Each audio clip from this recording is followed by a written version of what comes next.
ಹೋಗ್ಬೇಡ್ರಿ, ರಾಜಕಾರಣ ಮಾಡಲಿಕ್ಕೆ ಹೋಗ್ಬೇಡ್ರಿ, ಸೈನ್ಯವನ್ನು ರಾಜಕೀಕರಣಗೊಳಿಸೋದು ಬೇಡ ಅನ್ನುವಂಥ ಮಾತನ್ನು ಮಾತಾಡ್ತಾ ಇದ್ದಾರೆ.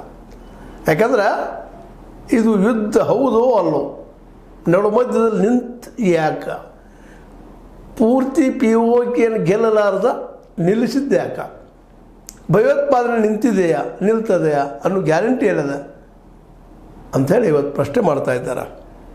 ಅದು ಕೇಳೋದ್ರಲ್ಲಿ ಅರ್ಥದ ರೀ, ಬರೀ ಭಾಷಣ ಮಾಡೋದ್ರಿಂದ ಮೋದಿ ಇದ್ದಾರ 56 ಇಂಚರ ಇದೆಯವರ ಹೇಳೋದ್ರಿಂದ ಆಗೋದಿಲ್ಲ. ವಾಸ್ತವವಾಗಿ ಆ 7ನೇ ತಾರೀಕಿನಿಂದ 10ನೇ ತಾರೀಕಿನವರೆಗೆ ನಡೆದಂಥ ಘಟನೆಗಳನ್ನು ಗಮನಿಸಿದಾಗ ನಿಜವಾಗಿ ನಮ್ಮ ಸೈನ್ಯ ಈ ಸಲ ಪಾಕಿಸ್ತಾನದೊಳಗೆ ಹೊಕ್ಕಿತ್ತು. ಆಕ್ಯುಪೈಡ್ ಪಾಕಿಸ್ತಾನನ್ನು ಕಿತ್ತಾಕುವ ಎಲ್ಲ ಲಕ್ಷಣ ಕಾಣ್ತಾ ಇದ್ವು. ಅದು ಏಕಾಏಕಿ ಮೋದಿಯವರು ಹೇಳಲಿಲ್ಲ, ಮತ್ತಾರು ಹೇಳಲಿಲ್ಲ, ನೇರವಾಗಿ ಅಮೇರಿಕೆಯಿಂದ ಮಾತು ಬರ್ತದೆ.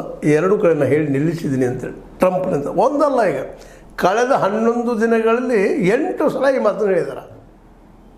ಇದಕ್ಕೆ ಇಲ್ಲಿವರೆಗೆ ಯಾಕೆ ನೀವು ಮೋದಿಯವರ ಇಷ್ಟು ನಿಮ್ಮ ಧೈರ್ಯ ಇದ್ದರೆ, ಇಷ್ಟು ನೀವು ಹೋರಾಟ ನಿಜವಾಗಿ ಮಾಡಿದ್ರೆ, ಇಲ್ಲ ಇದರಲ್ಲಿ ಟ್ರಂಪ್ ಅವ್ರದ್ದು ಏನೂ ಇಲ್ಲ ಯಾಕೆ ಹೇಳ್ತಾ ಇಲ್ಲ?